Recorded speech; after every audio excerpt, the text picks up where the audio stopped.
Bismillahirrahmanirrahim. Assalamualaikum. Welcome guys. I'm Shagufta.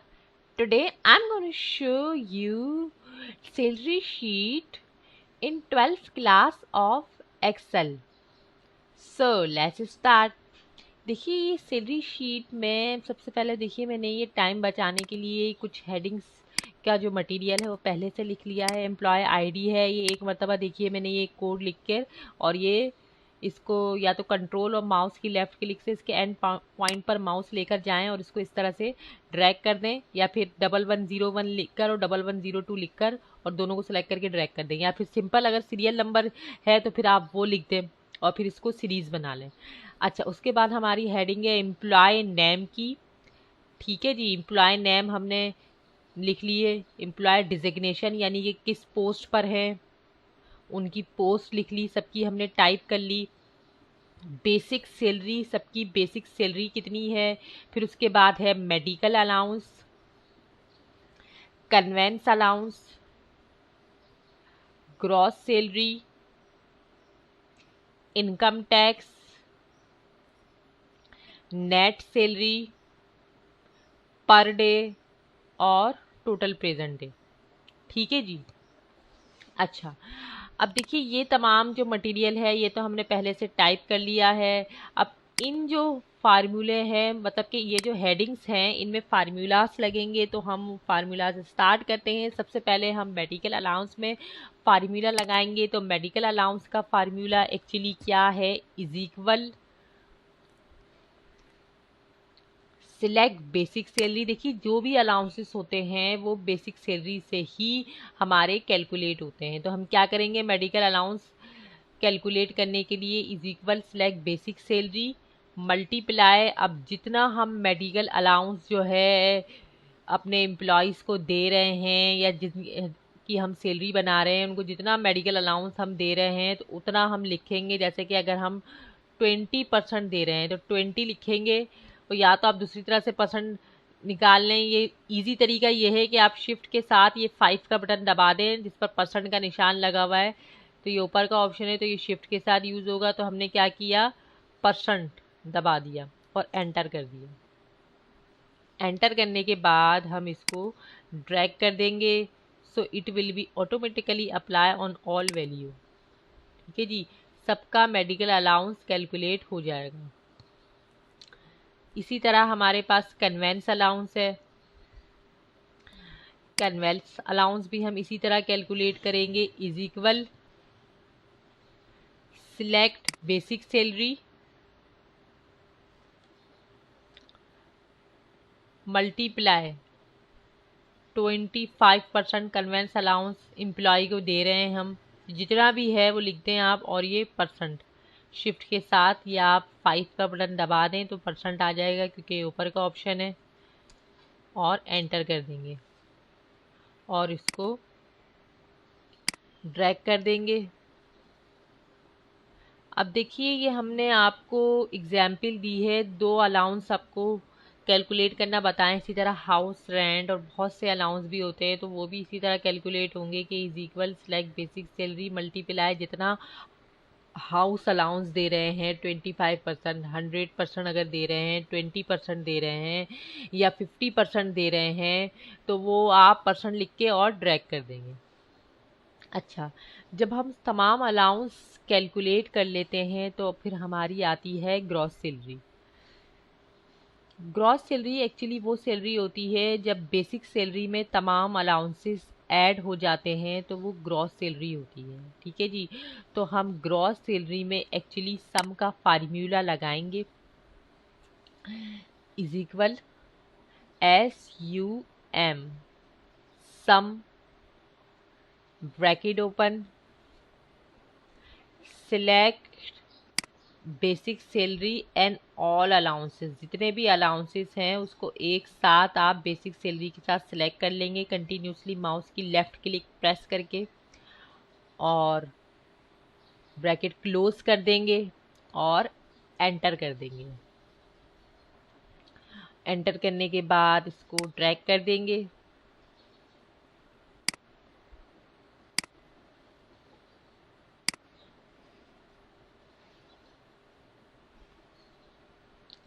अच्छा जी, income tax.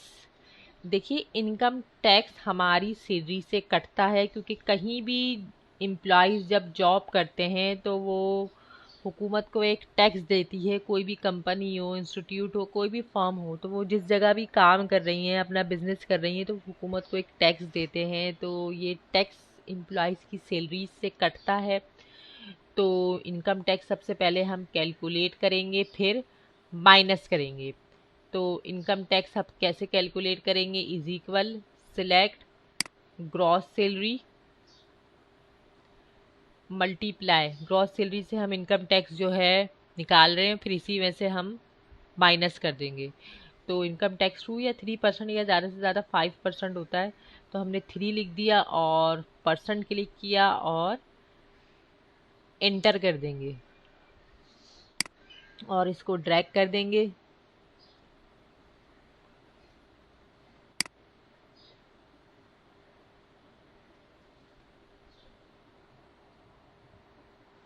अच्छा, अब इनकम टैक्स हमने कैलकुलेट कर लिया। अब हम इसको क्या करेंगे? माइनस भी करेंगे। नेट सैलरी में हम क्या करते हैं, जब ग्रॉस सैलरी में से इनकम टैक्स माइनस हो जाता है तो वो नेट सैलरी होती है।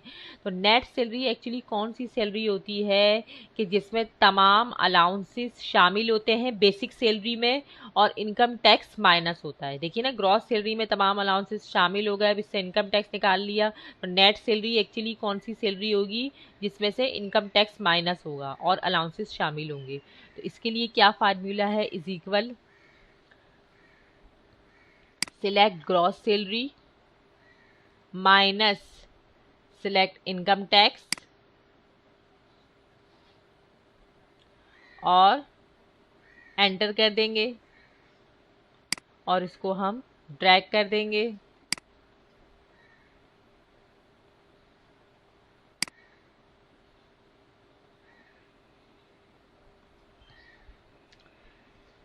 नेक्स्ट हमारे पास आ रहा है पर डे। देखिए, पर डे हम एम्प्लॉय का किस तरह से जो है कैलकुलेट करेंगे कि बेसिक सैलरी को डिवाइड कर देंगे 30 से। ठीक है जी, बेसिक सैलरी को डिवाइड कर देंगे 30 से और फिर जो पर डे आएगा उसको हम मल्टीप्लाई कर देंगे टोटल प्रेजेंट डे से। ठीक है जी।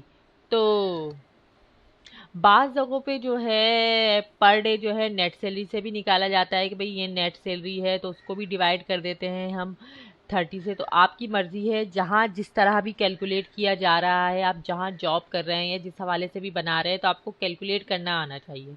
तो हम क्या करेंगे? अच्छा, 30 डेज से ही ज़्यादातर हम जो है कैलकुलेट करते हैं, क्योंकि देखिए ना, अगर फेब का जो है मंथ है 29 डेज हैं, उसमें 28 डेज हैं, तो आपको आपकी अगर सैलरी जो है 20,000 है तब भी 20,000 ही मिलेगी, और अगर किसी मंथ में 31 डेज हैं तो तब भी आपकी सैलरी जो है 20,000 ही मिलेगी।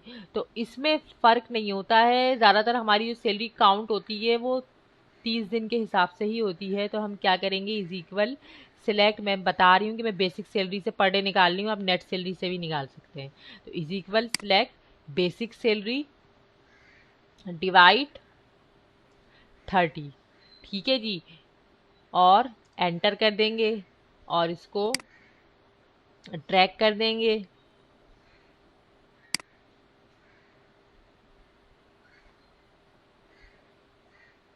टोटल प्रेजेंट डे हम किस तरह से कैलकुलेट करेंगे कि महीने में एम्प्लॉय कितने दिन आया, तो उस हिसाब से उसकी सैलरी बनेगी। तो आप अटेंडेंस शीट से भी जो है इसका लिंक कर सकते हैं कि जो है वहाँ से टोटल प्रेजेंट आएगी तो हम एम्प्लॉयज़ की सैलरी बनाएंगे ना। तो ये शीट टू शीट लिंक होता है, ये भी मैं आपको आगे क्लासेस में बताऊंगी। और ये जो सैलरी शीट बता रही हूँ ये भी बेसिक सैलरी शीट है, मैं इंशाल्लाह आपको आगे और एडवांस टाइप की सैलरी शीट भी बताऊंगी। तो टोटल प्रेजेंट डे हम किस तरह से कैलकुलेट करेंगे? Is equal select per day multiply day present. 25 days अगर एम्प्लॉय मंथ में प्रेजेंट रहा है तो 25 क्लिक कर दें। अच्छा, ये ड्रैग करेंगे, सॉरी सारी चीज़ें ड्रैग करेंगे, ये ड्रैग नहीं करेंगे। क्यों? क्योंकि देखिए, अगर हम ड्रैग कर दें इस तरह तो ये तमाम एम्प्लॉयज़ को जो है 25 डेज ही प्रेजेंट कर देगा।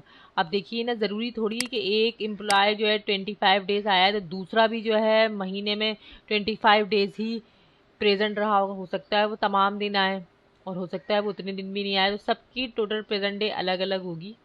ठीक है जी। या फिर अगर टोटल प्रेजेंट डे में आपने जो है लिंक किया हुआ है अटेंडेंस शीट से और प्रेजेंट डे कहीं और से सिलेक्ट कर रहे हैं, तो उसमें ज़ाहिर बात है फिर ड्रैग हो जाएगा, क्योंकि सबके अलग अलग हमने जो है अटेंडेंस जो है कैलकुलेट करके यहाँ लिंक कर दिया होगा। तो ये थी हमारी सैलरी शीट। इसको थोड़ा सा अगर आपको देखिए, ये मैंने इसको सिलेक्ट किया, देखिए पहले ये इस तरह था, ये लेफ्ट में इस तरह हुआ था, हमने यहाँ से इसको सेंटर कर दिया। अब ये जो हेडिंग से थोड़ी शॉर्ट शॉर्ट डाली हुई है हमने। अच्छा, बाज़ अगर ऐसा होता है कि हेडिंग थोड़ी सी जो है बड़ी हो जाती हैं, कॉलम का साइज़ छोटा होता है, तो फॉर्मेट पे जाके ऑटो फिट कॉलम विद कर दें, से ही हमने किया हुआ है इस पे। इसके अलावा अगर आप इसको, ये देखिए मैंने इस पे मर्ज एंड सेंटर किया हुआ है और यहाँ से जो है मैंने कलर दे दिया है। और अगर आप इस पे जो है कोई बॉर्डर वगैरह अप्लाई करना चाह रहे हैं तो आप इसको सिलेक्ट करें और यहाँ से जाकर ऑल बॉर्डर भी कर सकते हैं।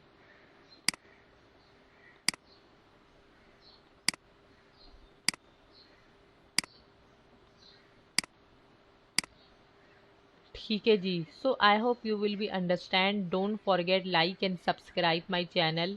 Remember me in your prayer. अल्लाह हाफिज़।